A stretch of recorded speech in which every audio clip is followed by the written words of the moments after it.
Përshëndetje dhe mirë se vini në tutorialin e radhës nga mësimi në Shqip. Sot përsëri do të vazhdojmë me subqueries dhe më konkretisht do të shikojmë se si ne mund të kombinojmë një subquery me komanden update, me komanden delete dhe me komanden insert. Në tutorialin e shkuar kemi parë kombinimin e komandës select me një subquery ose nested query, tashmë ne do të vazhdojmë me komandat e radhës. Në editor do të shikoni disa skripte të cilat ne na lejojnë që të ndërtojmë disa tabela mbi të cilat ne do të punojmë. Konkretisht do të ndërtojmë dy tabela, një tabelë quajtur people, e cila do të përmbajë të dhënat e të gjithë personave, dhe tabela e dytë quhet tabela jobs, e cila do të përmbajë të gjitha profesionet e këtyre personave. Një person mund të ketë një punë më shumë se sa një punë ose i papunësuar, pra as një punë. Prandaj i kemi vendosur të gjitha profesionet në një tabel me vete. Le të ndërtojmë këto dy tabela. Tabela e parë people ka ID, emër, mbiemër dhe tax. Tax është vlera e taksimit të një rroge të një personi. Ndërsa tek tabela e dytë kemi ID-n e profesionit, ID-n e personit që është i lidhur me atë profesion, pra kemi një foreign key midis dy tabelave. Name është emri i profesionit, company name është emri i kompanisë ku ky person punon dhe salary është rroga që ai paguhet. Le të kryejmë tabelën e parë. Le të kryejmë dhe tabelën e dytë. Dhe më poshtë kemi disa skripte të tjera të cilat insertojnë vlera në këto dy tabela. Skripti i parë inserton vlera në tabelën people dhe pjesa e dytë inserton vlera në tabelën jobs. Po ta shikoni, ID-ja tek tabela people është i tipit integer, pra nuk është një dhënë e tipit serial. Kjo do të thotë që të dhënat nuk auto-inkrementohen, por i kemi vendosur nga 1 te 6 manualisht, për thjeshtësi. Ndërsa tek tabela e dytë, po ta shikoni, dy rekordet e para kanë ID njësh, pra kanë person ID njësh, që do të thotë i përkasin personit me emrin Ardit. Dy rekordet e radhës kanë person ID të barabartë me 2, që do të thotë i përkasin personit me emrin Artan dhe kështu me radhë. Në fund, kemi elementin e fundit tek tabela people që i përket personit Bahri me ID 6. Siç mund ta vini re, tek tabela e dytë jobs nuk kemi asnjë person ID të barabartë me 6. Pra do të thotë personi me emrin Bahri nuk ka asnjë punë. Në qoftë se bëjmë një left join midis dy tabelave, do të shikoni që personi me emrin Ardit ka 2 rekorde, pra ka 2 punë, një part-time sales dhe një part-time marketing. E dyta, kemi personin me emrin Artan i cili përsëri ka 2 punë, dhe më pas kemi personat e tjerë të cilët ka 1 punë, dhe në fund kemi personin me emrin Bahri i cili s'ka as 1 punë. Në një moment të caktuar vjen një kërkesë që thotë që personat që kanë më shumë se sa 1 punë duhet të taksohen me 25% ndryshe nga personat që kanë 1 punë të cilët taksohen me 20%. Çfarë do të thotë teknikisht kjo për ne? Kjo do të thotë që ne duhet të bëjmë update tabelën people duke vendosur kolonën tax e barabartë me 25 për të gjithë personat që kanë më shumë se sa 1 punë. Fillimisht le të gjejmë personat të cilët kanë më shumë se sa 1 punë.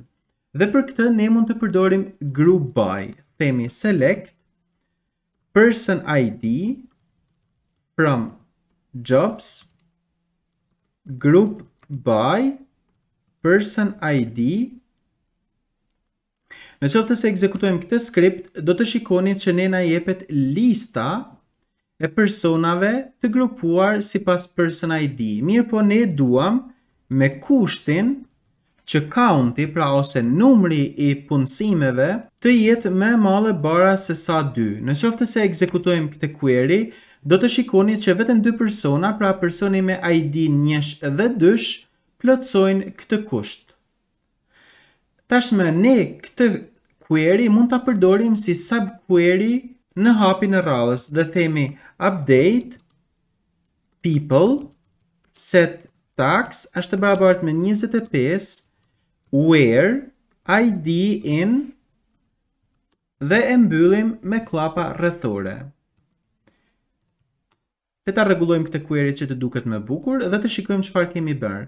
Pra kemi thënë updato të gjitha rekordet tek tabela people duke vendosur kolonën tax e barabartë me 25 atje ku ID-ja ndollet në rezultatin që kthen ky subquery.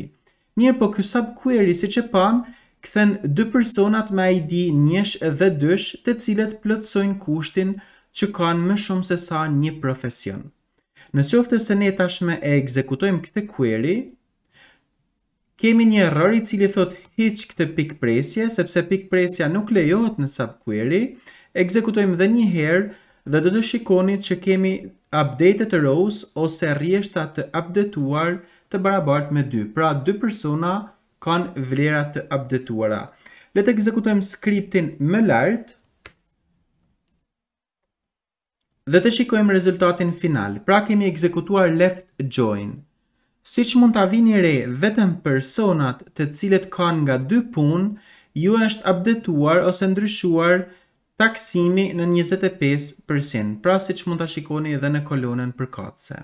Personave të tjerë të cilët kanë nga 1 punë ose asnjë punë, taksimi ju ngelet njësoj. Kjo është një mënyrë se si ne mund të përdorim komanden update me një subquery. Mirë, po le të vazhdojmë që të përdorim komanden delete me një subquery. Le të themi që na vjen një kërkesë tjetër që thotë të fshihen të gjitha rekordet nga tabela people nëse ata nuk kanë asnjë profesion. Pra, secili person tashmë që nuk është i punësuar do të thotë që nuk duhet të ndollet tek tabela people. Të themi delete from people where ID not in, vendosim të kundërten, do të sqarojmë vonë se çfarë do të thotë kjo. Themi select person ID from jobs. Le ta sqarojmë këtë query. Fillimisht, komanda select person ID from jobs na kthen të gjithë ID-t e personave nga tabela jobs. Dhe në qoftë se ne e themi not in, pra do të thot fshi të gjithë personat nëse nuk ndollen tek tabela e dytë. Pra pikërisht plotson kushtin në fjalë, që të pastrojmë të gjithë personat tek tabela people nëse ata nuk ndollen tek tabela jobs. Në qoftë se ekzekutojmë këtë skript, do të shikoni që është fshirë vetëm një vlerë dhe kjo vlerë i përket pikërisht personit të quajtur Bahri, pra këtu lart i cili nuk ndollet më në këtë tabelë. Pra ky është një përdorim i komandës delete me një subquery. Le të shikojmë edhe rastin e fundit që ne do të përdorim komanden insert me një subquery. Për të përdorur komanden insert, kam marrë një shembull tjetër ku ndërtojmë një tabelë të dytë e cila do të përmbajë të gjithë informacionet e emigrantave. Është e njëjta gjë me tabelën people, por vetëm për emigrantat. Ekzekutojmë skriptet në fjalë dhe po ta shikoni, tashmë i kemi të gjithë emigrantat në këtë tabelë. Po ta shikoni, ID-ja fillon nga 7, e kam vendosur manualisht nga 7, duke qenë se deri tek 6 i kemi vendosur tek skriptet më lart. Pra që të mos të kemi përplasje, për thjeshtësi i kam vendosur manualisht nga 7. Tashmë çfarë dua të bëj? Unë dua që të insertoj në tabelën people të gjithë vlerat nga tabela e emigranteve. Pra kërkesa është e tillë që ne duam të lëvizim ose të insertojmë të gjitha vlerat nga tabela emigrants tek tabela people. Dhe për këtë themi insert into people dhe vendosim kolonat.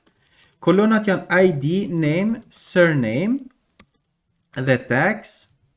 Dhe themi select ID, name, surname, tax from immigrants. Në qoftë se ekzekutojmë skriptin, do të ekzekutohet me sukses dhe po ta shikoni, kemi 5 vlera të insertuara tek tabela people. Çfarë kemi bërë me pak fjalë? Kemi thënë që inserto tek tabela people Në këtë kolona, pra kemi vendosur listën e kolonave tek tabela people, dhe në këtë kolona çfarë kemi insertuar? Kemi insertuar çdo gjë që kthehet nga ky subquery. Dhe ky subquery kthen të gjitha vlerat nga tabela emigrants.